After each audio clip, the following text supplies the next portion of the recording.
Hi అండి. Welcome to Vrinda Vihaan vlogs. ఈరోజు స్పెషల్‌గా రొయ్యల కర్రీ చూపిస్తాను. ఇది రోటీ, చపాతీ, రైస్ దేంట్లోకైనా కాంబినేషన్‌గా సూపర్ అంటే సూపర్ ఉంటుంది. చాలా సింపుల్‌గా మంచి గ్రేవీతో చేసుకోవచ్చు. ఎక్కువ ఇంగ్రీడియెంట్స్ ఏం యూజ్ చేయలేదు. సింపుల్‌గానే ఎలా చేయాలో చూద్దాం.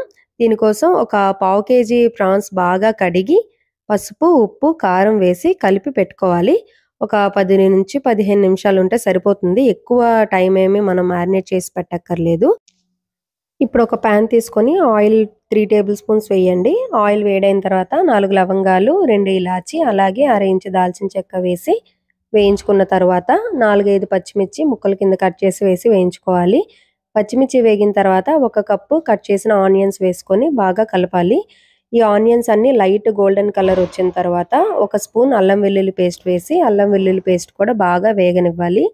ఇలా వేగిన తర్వాత మనం ముందు మ్యారినేట్ చేసి పెట్టుకున్న రొయ్యలన్నీ వేసుకొని ఒకసారి అంతా బాగా కలిపి మూత పెట్టి వేగనివ్వాలి.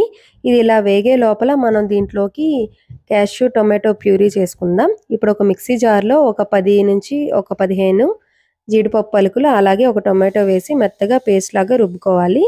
ఇప్పుడు ఓపెన్ చేసి చూస్తే ఇలా ఆయిల్ సెపరేట్ అయ్యి ఉడికింది కదా.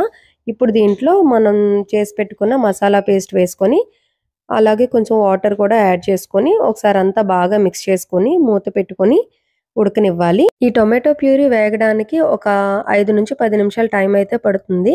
10 నిమిషాల తర్వాత ఇలా ఓపెన్ చేసి చూస్తే ఇలా ఉంది కదా. ఇప్పుడు దీంట్లో రుచికి సరిపడా ఉప్పు, కారం అలాగే ఒక స్పూన్ ధనియాల పొడి, అర స్పూన్ గరం మసాలా వేసుకోవాలి. ఉప్పు, కారం కొంచెం చూసుకొని వేసుకోండి. ఎందుకంటే మనం ముందు మ్యారినేట్ చేసేటప్పుడు కూడా కొంచెం వేసాం కదా. ఇప్పుడు ఆయిల్ ఇలా సెపరేట్ అయిన తర్వాత గ్రేవీకి సరిపడా వాటర్ యాడ్ చేసుకోవాలి. నేను ఇక్కడ ఒక చిన్న గ్లాస్ వాటర్ యాడ్ చేశాను. అంతా ఒకసారి బాగా మిక్స్ చేసుకొని కొత్తిమీర చల్లేసుకొని మూత పెట్టి ఒక 5 నిమిషాలు ఉంచాలి. ఇప్పుడు మూత తీస్తే లైట్‌గా ఇలా ఆయిల్ సెపరేట్ అవుతుంది కదా. ఇప్పుడు కసూరి మేతి నలుపుకొని వేసుకోవాలి. ఇది ఆప్షనల్. ఉంటే వెయ్యండి. ఫ్లేవర్ చాలా బావుంటుంది. ఇప్పుడంతా ఒకసారి మిక్స్ చేసుకొని స్టవ్ ఆఫ్ చేసి సర్వ్ చేసుకోవడమే. అంతేనండి. చాలా ఈజీ కదా. తక్కువ ఇంగ్రీడియెంట్స్‌తో మంచి మసాలా కర్రీ రెడీ అయిపోయింది. వీడియో నచ్చితే లైక్ చేసి షేర్ చేయండి. అలాగే మన ఛానల్ ఫస్ట్ టైం చూస్తున్నట్లయితే సబ్స్క్రైబ్ చేసి పక్కనే ఉన్న బెల్ ఐకాన్ కూడా క్లిక్ చేయండి. సో దట్ నేను వీడియో అప్లోడ్ చేయగానే మీరు చూసేయొచ్చు అండ్ ఇంకా ఇంట్రెస్టింగ్ వీడియోస్ కూడా చూడొచ్చు. Thank you.